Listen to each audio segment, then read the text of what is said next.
Jack Price was born and raised in Jacksonville, Florida, where he helped to raise the profile of James Weldon Johnson in Jacksonville. He assisted with Jesse Jackson's second campaign for the presidency and later became the assistant regional director of the American Jewish Committee in Atlanta through his association with one of the first black women elected to the Georgia House, Miss Grace Towns Hamilton. He met leaders like Julian Bond and Miss Ella Baker.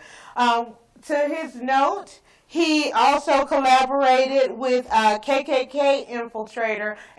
I did grow up in Jacksonville, where the legacy of the Confederacy was hovering over, but it was an interesting mix. So you've seen kind of like you've seen the opposition of people trying to maintain the old South Confederate ideas versus black progress in a number of places, in Jacksonville, in Atlanta, and here in Gainesville. What do you think are the legacies or landmarks that stand out? How should we interpret them? How should we have landmarks and legacies? Well, I think we have to do much of what Paul has done, which is research and know the history and identify the people and then try to arrange for them. But I don't think that we serve anybody's good by obliterating history. I think we need to know it, first of all, and then we have to try to understand it and try to discern what lessons it has as we seek a more just future.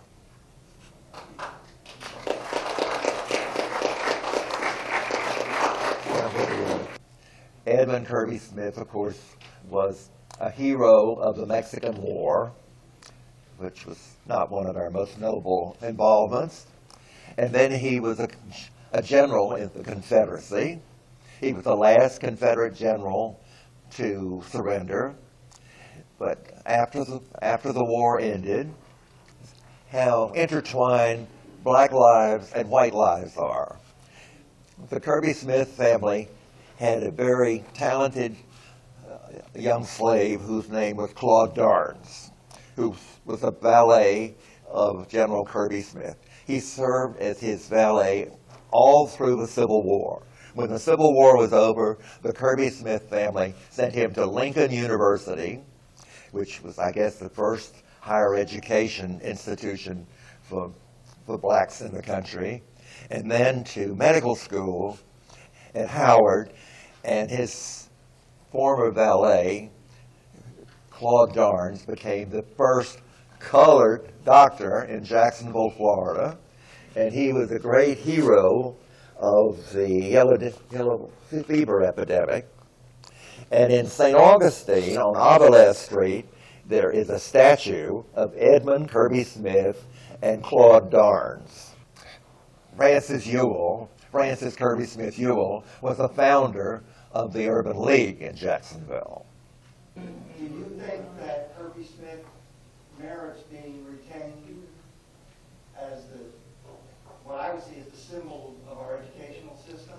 Well, I didn't go to school there, so I don't have any strong feelings, but I think that you have to look at the total life of Kirby Smith and his family, and his family contributed. He personally contributed greatly because he was instrumental in creating the first colored doctor in Jacksonville, Florida. That was rehabilitation. Pardon? That was the rehabilitation to which I referred. I did not know that part. I knew him as the last Confederate field commander to surrender. Well, afterward he taught mathematics at the University of the South in Sewanee. He was never involved politically, but his family would certainly have been viewed as, this may be a bad word in this room, liberals. Remembering Confederate generals, no matter if they educated somebody, so what? Well, there was a Confederacy, there was a Civil War, which was certainly the defining struggle in American history. And so it has a history that's very complicated, but I don't think we advance understanding by trying to obliterate history.